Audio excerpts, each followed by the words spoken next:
آئیے میں آپ کو ایک کہانی سناتا ہوں جو ہمیں سچائی اور صبر کی طاقت سکھاتی ہے۔ کہانی سچ بولنے کی برکت۔ ام، ایک دفعہ کا ذکر ہے کہ ایک چھوٹے گاؤں میں احمد نام کا ایک نوجوان رہتا تھا۔ وہ بہت ایماندار اور سچا تھا، مگر غربت کی وجہ سے اسے کئی مشکلات کا سامنا تھا۔ احمد کی ماں بیمار تھی اور علاج کے لیے پیسوں کی ضرورت تھی۔ اس نے گاؤں کے رئیس شخص مالک کریم کے ہاں نوکری کی درخواست دی۔ مالک کریم نے شرط رکھی، میرے گودام کی نگرانی کرو، لیکن خبردار، اگر کوئی چوری ہوئی تو اس کی ذمہ داری تم پر ہوگی۔ احمد نے اللہ کا نام لے کر یہ کام قبول کر لیا۔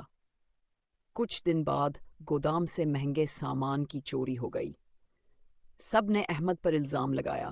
مالک کریم نے غصے میں آ کر کہا، اگر تم نے چوری نہیں کی تو پھر کس نے کی؟ احمد کے پاس دو راستے تھے، جھوٹ بول کر جان بچا لے یا سچ بول کر سزا کا سامنا کرے۔ مگر اس نے سچ بولنے کا فیصلہ کیا۔ اس نے کہا، مالک، میں بے قصور ہوں، لیکن میں سچ بولنے سے پیچھے نہیں ہٹوں گا۔ اللہ جانتا ہے کہ میں نے کچھ نہیں کیا۔ مالک کریم نے احمد کی آنکھوں میں سچائی دیکھی اور تحقیق کروائی۔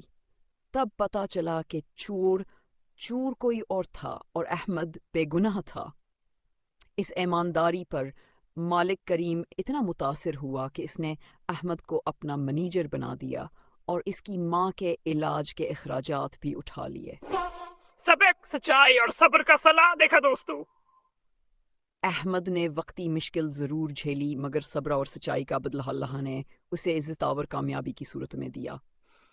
یہ اصول ہماری زندگی میں بھی لاگو ہوتا ہے۔ زندگی میں مشکل وقت آئے گا، لوگ آپ پر الزام لگائیں گے، مگر اگر آپ سچائی اور صبر پر قائم رہیں گے تو کامیابی آپ کا مقدر بنے گی۔ اللہ خود ایماندار لوگوں کے لیے راستے کھول دیتا ہے۔ اگر آپ چاہتے ہیں کہ اللہ کی برکتیں آپ کی زندگی میں آئیں تو ہمیشہ سچ بولیں اور صبر کریں۔ آزمائشیں آئیں گی، لیکن یاد رکھیں سچائی کبھی ناکام نہیں ہوتی۔ اللہ ہمیں سچ بولنے اور صبر کرنے کی توفیق عطا فرمائے، آمین۔ آخری الفاظ کے ساتھ ہلکی دھیمات موسیقی ختم ہو جائے۔ یہ اسکرپٹ 10